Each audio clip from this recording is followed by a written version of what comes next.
What is up, ladies and gentlemen, and welcome back to the Tech Crack House. So this video will actually center around cryptocurrency mining. So if you like cryptocurrency mining, you're in for a treat. Also, feel free to leave a like, share, subscribe, and hit that bell button below to receive a notification every time the Tech Crack House uploads a video. Other than that, folks, let's go ahead and get right into it.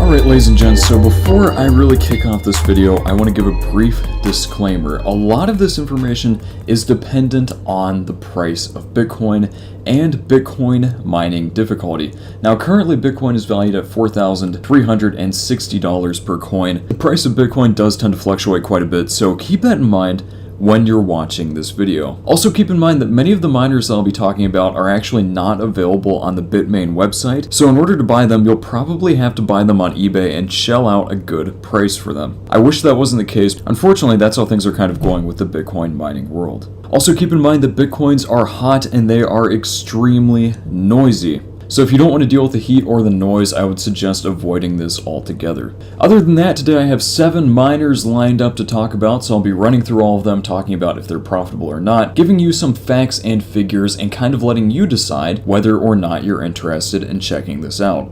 Bitcoin mining can definitely have its perks, however, it can be high risk, and I would suggest that you do even more research further beyond this video if you are in fact interested in mining Bitcoin. So one thing I did actually want to say is that for all of these tests, I will be assuming that power costs 10 cents per kilowatt hour. So keep that in mind. But anyway, folks, without further ado, I'm going to go ahead and get right into it. So we're going to start here with the Antminer U1. Now, I actually did a video on the Antminer U1 not long ago, and I found that it's really not very profitable at all. Now, the price of Bitcoin has gone up even more since then, so maybe it's worth it now, maybe not, okay? So the Antminer U1 currently costs around $46 per unit.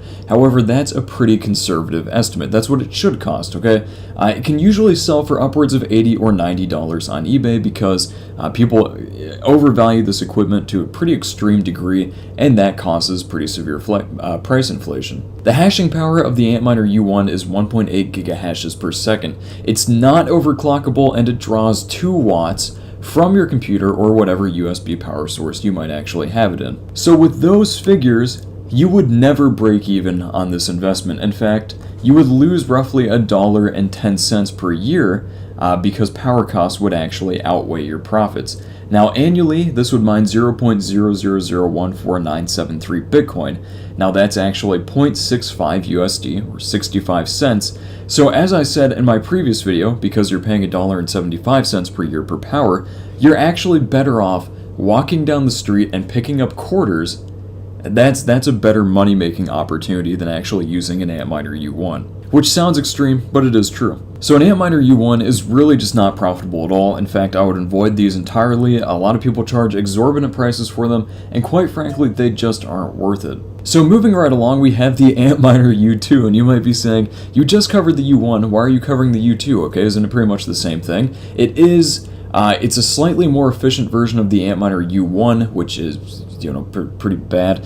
The U2, however, costs about $60. However, they usually go between 90 and 100 because of their upgraded hashing power. The hashing power for the U2 is actually 2.0 gigahashes per second, which isn't that great once again, and the power use is roughly 2 watts. So that means that once again, just like with the U1, you would never break even mining with a U2. Now your outlook is slightly better. With the U2, you'd actually mine 0.000166 Bitcoin per year, which is equivalent currently, once again, to 73 cents for a whole year of mining. That means that the power cost would be roughly $1.75 once again, meaning that you're in the red $1.03 for the year. Once again, you're better walking down the street or going to a car wash and hoping that you find spare quarters on top of the ATM, or the money dispenser, or whatever they call that thing. So next, we're shifting gears a little, and we're moving away from the Antminer U2. We're going to be looking at the Gridseed Orb now. Now, the Orb mines at 11 gigahashes per second, which isn't really fantastic. It uses 52 watts of power, which once again is pretty minimal, but not really enough, of an offset from your hashing power to actually make you any sort of money. With the Gridseed Orb, which currently sells for around $58, including a power supply on eBay, you'd be losing roughly $41.56 per year. Now, the Gridseed Orb mines roughly 0.000915 Bitcoin per year, the best we've seen so far.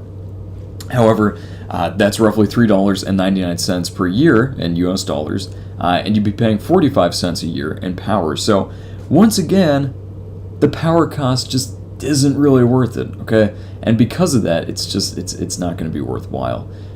So, even though it is mining at a slightly higher rate, it's still just not really worthwhile. So now we're getting into the real meat and potatoes, okay, the Antminers, and you might notice that there are many Antminers on this list. That's because Antminer is one of the most preeminent manufacturers of Bitcoin miners in the world currently. So moving on to the Antminer S1, which has a hashing power of 180 gigahashes per second. It costs about $105 on eBay. Unfortunately, you can't really buy it new anymore because it is pretty outdated. The power in watts actually costs it uses about 360 watts from the wall, which isn't really fantastic, but at the same time, it's not bad. So with an Antminer S1, you would earn roughly 0.01497 Bitcoin per year, which is getting better. That's roughly 65.29 US dollars per year. However, you'd be paying $315 in power per year at 10 cents per kilowatt hour, and that means that overall you'd be losing $250 per year. So the Antminer S1, once again, really is not profitable. Moving on, we're going to look at the Antminer S3. We're becoming slightly more efficient as we move up in rankings. Now, the S3 uses about 355 watts of power, so it's actually slightly more power efficient than the Antminer S1. It mines at 453 gigahashes per second, which is actually a little better. It's actually becoming respectable now. The total price is about $535, which, you know, is not bad, but it's definitely becoming a bit more expensive. So once again, with the Antminer S3, you would actually earn 0.03768 Bitcoin per year at the current difficulty. That's roughly 164 US dollars per year, so we're getting closer. However, you'd still lose $146 per year as you're paying $310 per power for a year, which is actually pretty expensive still. So the Antminer S3, once again, is really not profitable. Moving on, we're going to skip a few generations up to the Antminer S7. Now, the S7 is actually getting to, a mining rate where you can actually break even with this thing. It will make you money eventually, however, with increasing difficulty, the prospects of making a decent amount of money are, slim to almost none, but it's still there, okay? You can still possibly make money off of this. So the Antminer S7 costs around $1,300 on eBay. On a good day, I've seen some go for $2,500 or more. It really depends on who's buying these and when. The hashing power is roughly 4,730 gigahashes per second, which is pretty good, okay? Now, this uses 1,600 watts of power, which is nothing to sneeze at. However, annually, this would mine 0.3934 Bitcoin per year, so about a third of a Bitcoin per year, if not slightly over a third. So in US dollars, that's 1,715 USD per year. Now, you'd be paying roughly $1,400 per year in power, so that means that your profit would be $314 per year, meaning that you'd break even in roughly 1,510 days of mining. Now, that's definitely better than what we've seen, okay? That's better than the U1, obviously, that's better than the U2, that's better than the S1, the S3, etc. It's still not fantastic, and for that initial payout, you're not making all that much money. Now we're going to move on to the holy grail, the current holy grail of Antminers, which is the Antminer S9, of course. You've probably heard of this. If you haven't, it's pretty power intensive.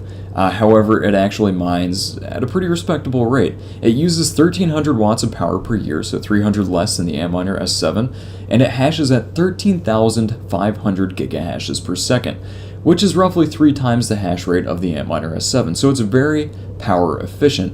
Now, from Antminer's website, you can typically get these at roughly $1,400 per unit. However, Antminer's website is almost always sold out of these, and a lot of people buy the pre-orders for these S9s and they sell them on eBay for roughly $4,000 to $5,000. It's extremely expensive. People price gouge other people like crazy, and it makes it extremely difficult to actually get your hands on one of these machines. However, if you do, they can actually be decently profitable if you're okay with the noise and everything else, and the power use and the heat and the, everything else associated with them. Using an Antminer S9, you'd break even in roughly 135 days, assuming that you're paying $1,400. If you're paying more, let's say $4,000, you would break even in roughly 388 days. So over a year, once again. But, you would mine roughly 1.1229 Bitcoin per year, pardon me. That's roughly 4,896 USD per year. Your power cost would be roughly 1,138 USD per year. So that means that your profit for a year would theoretically be $3,758. Now that's at current Bitcoin prices at 10 cents per kilowatt hour, and that's optimal for now. However, if the difficulty of Bitcoin increases, which it is guaranteed to, you won't necessarily be able to make money with this, or you won't be able to make as much as you currently can. If the price of Bitcoin keeps up proportionally, then you might be okay. However, the price of Bitcoin, unlike difficulty, is not guaranteed to rise. So keep that in mind. If you are interested in mining, I highly encourage you to do other research. This video is kind of a precursor or an introductory video to mining Bitcoin in around October of 2017. Figured I'd make a video on it, keep all of you up to date, find some facts and figures on all of these miners that I, look at online. So I think that's pretty much going to do it for this video, folks. Thank you so much for watching. I hope you enjoyed it, and, As always, thank you so much for watching. Your viewership is greatly appreciated here at the Tech Crack House, and we hope to see you for the next video. Feel free to share this video with your friends, your dog's friends, your friends' dogs, anyone you want. That hobo that lives down the street, share it with him, because you might like it, right? Brighten up his day. If you enjoyed this content from the Tech Crack House, feel free to leave a like, share, subscribe. If you wish to support us monthly, feel free to check out our Patreon page. Until next time, ladies and gents, see you all in the next video. This has been Mike, signing off.